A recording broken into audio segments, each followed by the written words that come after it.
Hello दोस्तों, मैं हूं गौरव। इस वीडियो के अंदर अपन बात करने वाले हैं IAM के बारे में। पिछले वीडियो में मैंने बोला था कि वो लास्ट वीडियो था, बट इस वीडियो के अंदर कुछ ऐसी चीजें हैं जो मुझे आप लोगों को बतानी है। तो चलिए स्टार्ट करते हैं। लास्ट वीडियो में आप लोगों ने क्या किया था? लास्ट वीडियो में आप लोगों ने एक रोल क्रिएट किया था एंड उस एक रोल को अटैच किया था एक EC2 इंस्टेंस को। बट कई बार आपकी रिक्वायरमेंट ऐसी हो सकती है कि आपको कुछ देर के लिए AWS CLI का एक्सेस चाहिए होता है, ना कि हमेशा के लिए या किसी एक इंस्टेंस को अटैच करना है। केवल कुछ देर के लिए आपको वो चाहिए।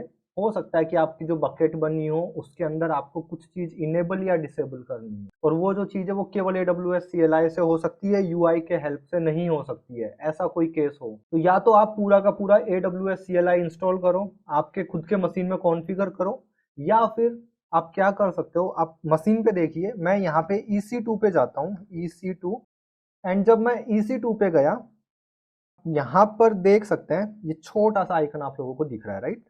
Cloud shell. आप यहाँ से एक्सेस कर सकते हैं।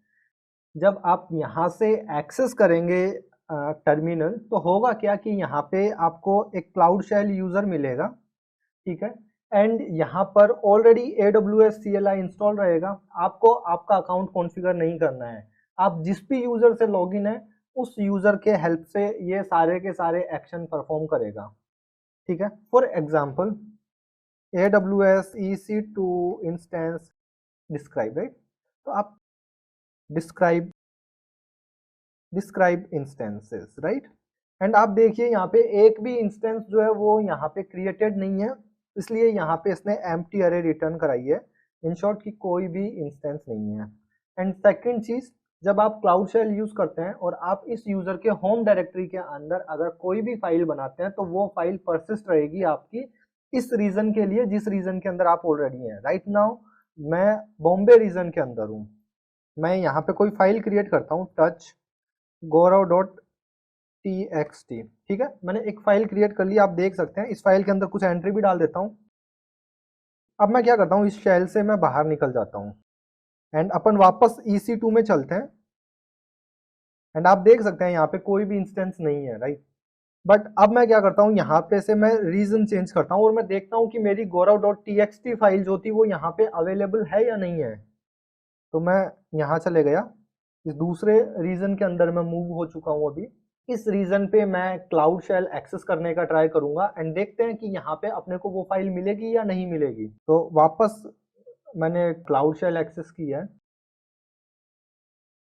चलिए ls कमांड चलाता हूँ सबसे पहले मैं यहाँ पे।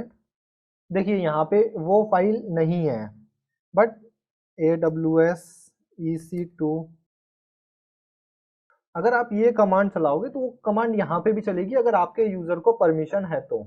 चलिए अब मैं यहाँ से वापस बॉम्बे रीजन में चलता हूँ एंड वहां पे चल के देखते हैं कि अपन ने जो लास्ट टाइम पे जो बॉम्बे रीजन के अंदर जो फाइल बनाई थी वो फाइल अभी भी यहाँ पे परसिस्ट है या नहीं है, यहाँ पे अवेलेबल है या नहीं है। तो ls कमांड चलाता हूँ और आप देखिए gaurav.txt फाइल यहाँ पे अभी भी अवेलेबल है। एंड मैं इसको जब कैट कराता हूँ तो आप देखिए यहाँ पे टेस्टिंग इसके अंदर लिखा हुआ है, आई मीन कंटेंट भी यहाँ पे है। ये एक छोटी सी चीज थी जो मुझे आप लोगों को बतानी थी। ये जो चीज है ये आपको तब यूज आएगी जब AWS के अंदर कुछ फंक्शनैलिटी ऐसी है जो आप कमांड लाइन के थ्रू ही कर सकते हैं। तो उस टाइम पे अगर आपको वो चीज करनी होगी तो आपके पास क्या क्या क्या स्टेप्स रहेंगी। आप आपका जो मशीन है उसके अंदर AWS CLI इंस्टॉल करो एंड उसके बाद में आप वो चीज कर पाओगे, आई मीन आप वो एक्शन परफॉर्म कर पाओगे, आप AWS कमांड रन कर पाओगे।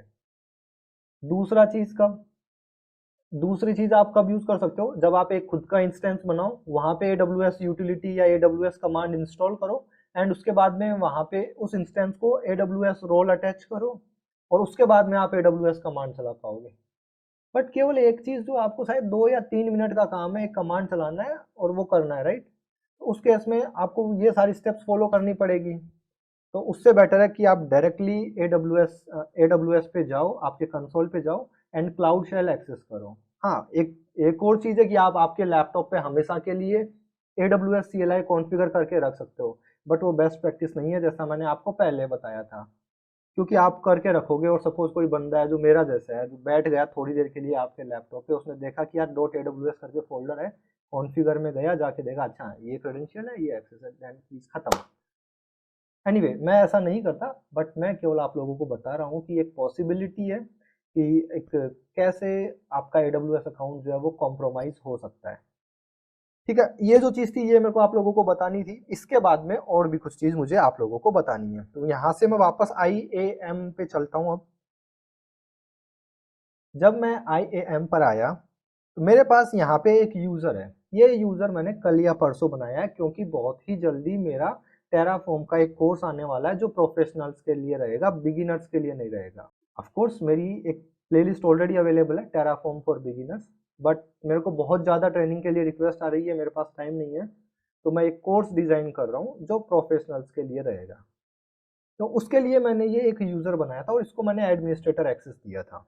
बट आप यहाँ पे ये देखिए कि मैंने इस यूज़र को मैंने सिलेक्ट किया एंड मैं एक्सेस एडवाइज़र पे गया। जब मैं एक्सेस एडवाइज़र पे गया तो आप यहाँ पे देखिए इस यूज़र ने पिछले कुछ दिनों में क्या-क्या एक्टिविटी की है और इसने कौन-कौन सी सर्विस को एक्सेस किया है। तो आप ये देखिए कि ये जो क्या नाम था यूज़र का, टेराफॉर्म गौरव करके जो यूज़र था, इसने पिछले 2 दिनों में ये 2 सर्विस एक्सेस की है। अब आप बोलोगे कि गौरव इसका हम क्या करें? आपके कहाँ यूज़ आएगा ये चीज़? आप AWS एडमिन है एंड मैंने आप लोगों को पहले ही बताया था कि आपको आपके यूज़र्स को लिस्ट परमिशंस देनी है। लिस्ट मतलब कम से कम परमिशन देनी है, जितनी उसको ज़रूरत है, केवल और केवल उतनी परमिशन देनी है। तो आप यहाँ पे यूज़र पे आओ और आप चेक कर सकते हो कि यार ये एक यूज़र है, इसको ये 20 सर्विसेज अटैच है और इसमें से केवल ये 3 सर्विस यूज़ कर रहा है, बाकी की ये 17 सर्विस तो ये यूज़ भी नहीं कर रहा।